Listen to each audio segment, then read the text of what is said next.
Bonjour à tous, vous êtes bien sur la chaîne Julien Didier Garoppolo. Merci beaucoup de me rejoindre et encore merci pour vos très nombreux abonnements sur toutes mes chaînes. Je reviens un instant là-dessus. N'oubliez pas d'aller dans le descriptif pour les sources, bien entendu, puisqu'il y a la dernière vidéo de Frédéric Chaumont, très importante. Je ne peux pas en dire plus, car comme vous le savez, nous sommes tous suspendus à des censures de plus en plus fortes. Donc, vu qu'il le fait sur notre site, je vous mets donc le lien. En même temps, je tenais à vous remercier parce que vous êtes très nombreux à m'avoir envoyé des dons, mais c'est pas que les dons, et en même temps aussi pour le travail que vous effectuez, puisque vous partagez, vous abonnez, vous m'envoyez aussi des sources, ce qui est très important.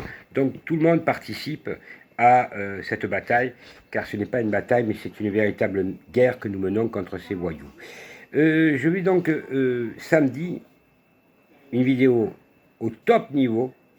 Vous allez donc avoir des révélations avec des documents que j'amène à l'appui, des documents inédits, documents explosifs qui mouillent des magistrats francs-maçons français mais qui exercent à Monaco, mais aussi de policiers et etc. etc.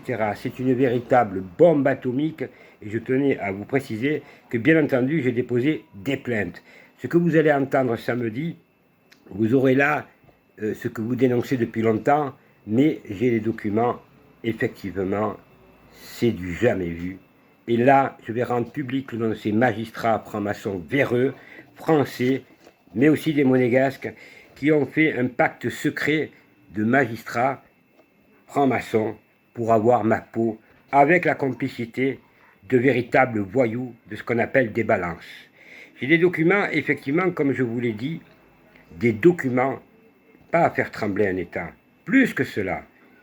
Et puis je rappelle plutôt ceux qui le savent déjà, mais aussi ceux qui ne le savent pas, plutôt une information. Le 30 juin, au même titre que le docteur Fourtillan, que Éric Fioril, que beaucoup de gens, moi-même, j'ai été donc incarcéré illégalement. Je voulais revenir là-dessus, le 30 juin, donc j'ai eu un arrêt de la chambre d'instruction très important et toute la presse française en a parlé. Vous aurez, bien entendu, samedi, l'article que je remettrai, mais aussi pour ceux qui le désirent, l'arrêt rendu qui prouve mon innocence, mais qui prouve surtout que c'était bien un procès politique, comme le dit la presse française depuis longtemps. Ça fait longtemps que je me bats contre cette racaille, ces criminels qui aujourd'hui frappent, nous le voyons, on le voit dans tout ce qui nous mente, notamment sur toutes ces obligations. Je ne dirai pas le mot pour ne pas être censuré. Vous comprendrez ce que je veux dire. Aujourd'hui, ces gens nous mentent sans cesse dans les chiffres, nous mentent surtout sur les chiffres du chômage, sur les chiffres de la pauvreté, surtout. Ce n'est plus possible. Mais permettez-moi de rendre hommage à M. Belmondo, qui a été un homme de notre temps, oui, le temps où il faisait bon vivre, le temps de la générosité, le temps, comment dirais-je, pas des sacrifices, il y avait des sacrifices, mais d'aider son voisin. C'était une époque insouciante, mais une belle époque. Aujourd'hui est parti un homme, vraiment, je ne peux pas vous en dire plus, parce qu'il jouait, il jouait au football, il jouait gardien de but, et il avait rencontré mon père, qui à l'époque avait fait son jubilé à l'AS Monaco, et avait invité Belmondo, entre autres, Drucker, ce qu'on appelait les polymusclés. C'était donc les journalistes français, et mon père les avait invités. Donc il a eu le privilège de connaître Monsieur Belmondo, vraiment un grand homme, avec tous ces vedettes qui, à l'époque, ne se la pétaient pas et n'avaient pas peur de prendre position. Aujourd'hui, comment dirais-je, ces artistes, c'est plus des artistes, ce sont des balances, ce sont des pochetrons, ce sont des,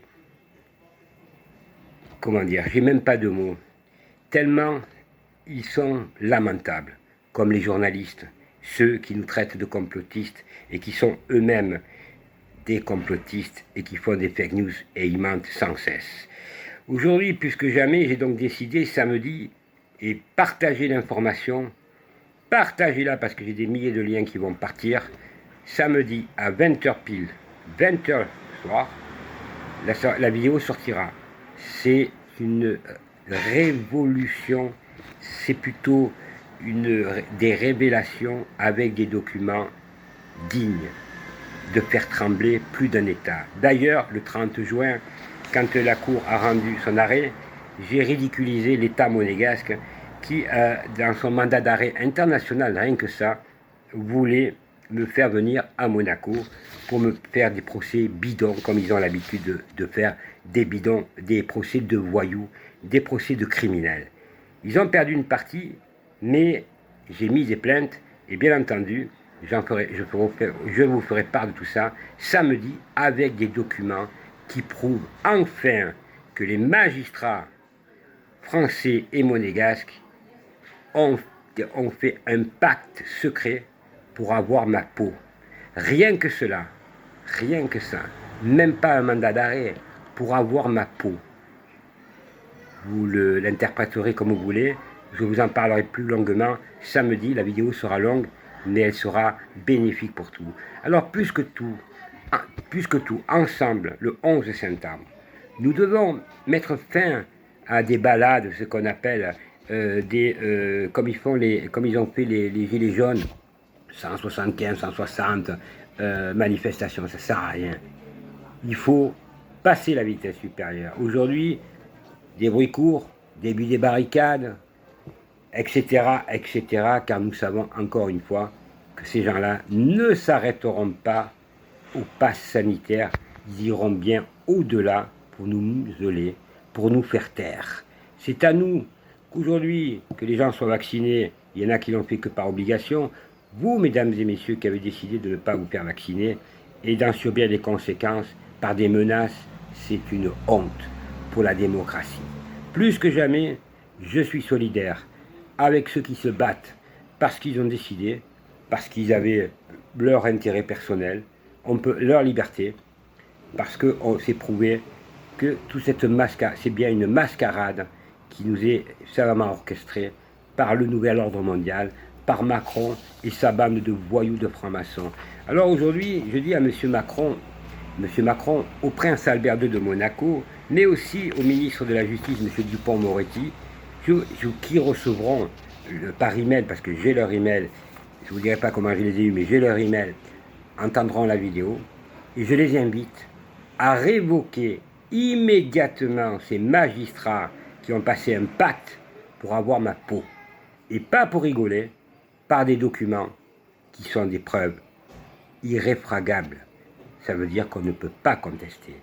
Alors je vous dis à vous tous, mesdames et messieurs, parce que vous êtes très nombreux à m'écrire, allez dans le descriptif parce que j'ai rajouté 3 liens. N'allez plus sur les autres parce que vous m'avez fait exploser tous mes emails. Donc exploser, le mot est faible. C'est-à-dire que j'ai peut-être dans chaque boîte 10 000 emails et que bon, ça arrive à saturation. Donc j'ai créé 3 nouveaux emails pour l'association, pour tout, pour vous rendre service, pour vous envoyer des documents et pour être à votre écoute comme vous le faites. Appelez-moi donc au 07 53 60 40 82. N'oubliez pas que je travaille 7 jours sur 7. Dans quelques jours, je serai donc en déplacement. Je vous ferai part normalement d'un invité surprise, puisque je me déplace chez lui, on va dire, et après je vais normalement me déplacer chez un ami, et donc de là, par la grande aventure. Le grand mouvement, parce que je passe moi aussi, comme vous, aux actions, puisque j'étais déjà à Toulon à plusieurs reprises, et ce n'est pas fini. Il faut maintenant enfoncer le clou et dire stop à ces machiavéliques, à ces criminels. Aujourd'hui, je voudrais rappeler qu'il y a aussi beaucoup de gens qui ont déposé des plaintes auprès de la Cour de la justice de la République. 14 500 plaintes au mois d'août, ce qui est énorme, concernant la gestion par le gouvernement du Covid. Le procureur, c'est François Molin, bien entendu, franc-maçon, qui a quelques belles casseroles lui aussi, alors qu'il veut nous faire croire que c'est un procureur indépendant, ce qui est faux. Ces plaintes sont à la commission de requête de la Cour de justice de la République. Ça veut dire très simplement que c'est une cour spécialisée pour les ministres et les secrétaires d'État. Mais, comme vous le savez, les loups ne se mangent pas entre eux. Je vous rappelle que en septembre l'année dernière, non pardon, au début juillet l'année dernière, 2020, donc Édouard Philippe, Agnès Buzyn et Olivier Véran avaient déjà été mis en cause. Bien entendu, ces plaintes, on ne sait toujours pas où elles en sont. La Cour de justice, c'est pas parce qu'il y en a 14 500 que, effectivement, elles seront prises. J'ai un doute là-dessus. Mais c'est vrai qu'avec la pression, avec les plaintes, et il faudra déposer plainte à la Cour pénale internationale, et il ne faudra rien lâcher, c'est là que nous allons gagner la partie. Il faut être vraiment avec ces gens-là impitoyables. Parce que quand je vois comment ils se comportent avec des salariés qui travaillent pour vous-même, mesdames et messieurs, qui travaillaient pour des fois pas grand-chose, qui aujourd'hui on menace de suspension de salaire avec toutes les conséquences que ça a sur votre famille et sur les familles, comment un être humain digne de ce nom, il n'y a pas de bord politique, peut accepter de telles menaces indignes d'une démocratie. Nous ne sommes plus dans une démocratie, nous sommes bien dans une dictature qui porte vraiment son nom. Alors, les médias français ont la lourde responsabilité, avec les scientifiques véreux qui nous racontent des blagues toute la sainte journée, parce que on pourrait reprendre tout, mais ça serait trop long. Mieux vaut maintenant être prêt pour le 11 septembre et être tous vraiment, comme on le dit, ne plus se balader, mais mettre des barricades. Et s'il faut, attaquer des grèves de la faim. Et s'il faut, aller plus loin, nous irons plus loin. Parce que c'est un droit de se défendre. Ce n'est pas illégal. Ce n'est pas des menaces. C'est légal de se battre parce que c'est dans la Constitution.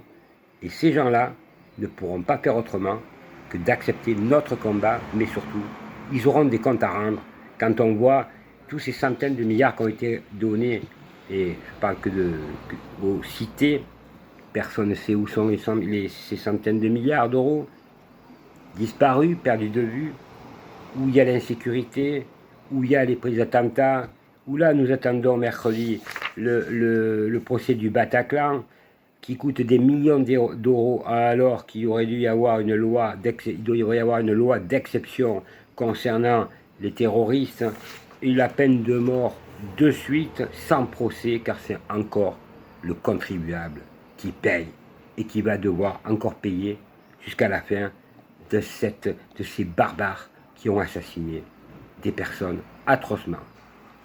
Alors, ensemble, oui, nous allons gagner ensemble. Mais en face, nous avons affaire à des voyous, des criminels. Et samedi, vous pensez, c'est vrai, je regarde souvent beaucoup vos commentaires. Vous dites c'est des voyous, c'est des barbares, c'est des sataniques. Mais c'est plus que ça, moi, que je prouve. Vous allez voir. Vous allez voir. Et c'est pas n'importe qui. Procureur, juge, ministre. Vous entendez bien. Et là, c'est le gros que je touche. Des ministres qui ont passé un pacte pour avoir ma peau avec des voyous, avec des gens qui ont fait des faux témoignages, donc je dirais les noms, qui ont déjà été condamnés en France, qui ont été condamnés à la principauté de Monaco, et à qui ces gens-là, ils sont allés demander des faux témoignages pour avoir ma peau. Alors je dis à ces gens-là, je m'adresse aussi à mes amis, ces gens-là, il faut les dégager rapidement. Alors vous, M. Macron, vous, le prince Albert II de Monaco, au lieu de nous donner des leçons de morale, balayez devant votre porte, car vous avez au sein de l'État monégasque et français des voyous et des criminels. J'en détiens les preuves formelles, par les documents, mais aussi parce que j'ai déposé des plaintes qui vont faire, je peux vous l'assurer, des vagues. Elles seront publiées. Je tenais à remercier tous mes amis. Vous êtes tellement nombreux. Je voulais vous remercier parce que la solidarité est importante. C'est vrai, j'ai des menaces depuis 30 ans. J'ai des si, j'ai des pressions. C'est insupportable. Mais il faut tenir. Il ne faut rien lâcher. Et on ne va rien lâcher. Parce que vous allez savoir vraiment, ceux qui ont pris en cours l'affaire, ce que j'ai subi. Personne n'aurait tenu plus de, un mois. Mais grâce à ma volonté, mais grâce surtout à mes parents, ma grand-mère, le soutien énorme de ma famille, énorme, je n'ai jamais rien cédé. Et si demain, un jour arrivera qu'on a tous les pieds sous terre, tous, quels qu'ils soient, riches, pauvres, Je préfère les avoir avec la conscience tranquille, à côté de mes parents, que de dire « Ah, j'ai pas fait, j'aurais pu ». Non. Mes parents, ma grand-mère, ma famille m'ont tout donné. Alors, je leur dois le respect et j'irai jusqu'au bout. Jusqu'au bout, ça veut dire sans aucune limite. Et rien ne me fait peur. Voilà. Et je voulais vous dire qu'aujourd'hui, je suis heureux de voir que dans les manifestations, vous êtes de plus en plus nombreux. Mais maintenant, il ne faut plus aller se balader, mais il faut agir en conséquence pour faire respecter nos libertés, la liberté d'expression et la déclaration des droits de l'homme qui est bafouée continuellement par une bande, oui, une bande de criminels qui vont avoir des comptes à rendre. Et rappelez-vous bien que j'ai gagné un procès contre un État monégasque avec une amie qui est avocate, maître Yael Sidbon, qui est à Aix-en-Provence, jeune avocate qui est là depuis 6 mois au barreau, qui exerce depuis 6 mois. On les a tordus. Tordus, mais aussi, je rends hommage à ces 4 magistrats d'une autre planète qui, dans leur attendu, ont démonté le mandat d'arrêt monégasque, qui est une honte pour la démocratie. Alors je voudrais dire à M. Macron et au prince Albert qu'ils ont un point commun. Ces deux pays, l'État monégasque et l'État français, ne sont plus des pays démocrates, mais sont bien des dictatures fascistes, où on ne supporte plus les opposants qui parlent juste et bon. On va même les mettre en prison, même M. Portillan, 77 ans, le professeur Paulin. J'ai honte quand j'entends des trucs comme ça. Alors que des criminels, on les laisse dehors et on leur met des bracelets et après ils récidivent. Comment voulez-vous que le monde tourne bien? Le monde ne peut tourner bien que si nous-mêmes, nous restons solidaires. Il n'y a pas de droite et de gauche. Il y a l'amour de la France, l'amour de la liberté et surtout, nous voulons vivre dans un monde meilleur et plus juste. Ça veut dire tout simplement respecter nos personnes âgées, donner la chance aux jeunes qui n'ont plus de chance et nous-mêmes vivre en paix et heureux avec nos familles. C'est ça qu'on veut. Le reste, c'est la pacotille, du blablabla. Et moi, le blablabla, comme vous, on n'en veut plus de ces hommes politiques. 70% des Français ne sont pas allés voter. Alors à nous, aujourd'hui, de rien laisser au hasard, d'être stratégique, et c'est nous qui allons gagner la partie. Mesdames et messieurs, je tiens vraiment à vous remercier. Vous avez donc dans le descriptif ceux qui veulent participer en m'envoyant des dossiers, vous m'envoyez sur mes emails. Ceux qui partagent, merci à vous de partager. Ceux qui ont déjà envoyé des dons, merci beaucoup. Ça nous sert aussi pour des procès, puisque nous attaquons en procès dans des plaintes communes. Moi, c'est moi qui fais les plaintes, donc c'est pas comme ça, on ne paye pas d'avocat. Mais bon, il y a des frais, comme on dit, il y a des frais et on ne peut pas faire autrement. Et quand on dépose des dossiers, il y a toujours des frais. Mais bon, c'est beaucoup moins que quand on prend un cabinet d'avocats, ça coûte des dizaines de milliers d'euros. Et voilà, donc j'ai les mêmes études qu'eux, j'ai pas besoin d'eux. Et même si on travaille des fois on s'échange par email des propositions, c'est pas pour ça que je suis avec quelqu'un. Moi, je travaille parce que j'aime ça, c'est 7 jours sur 7, et j'en ai marre de voir les gens malheureux. Moi, je vous le dis, quand je vois tout ce que quand vous me téléphonez, le malheur qu'il y a en France, ailleurs aussi, mais en France, ça me rend d'une tristesse absolue. Mesdames et messieurs, merci à tous, merci, à samedi, n'oubliez pas, partagez, allez-y, balancez l'info à tout le monde. Merci encore à tous pour l'énorme confiance que vous m'accordez.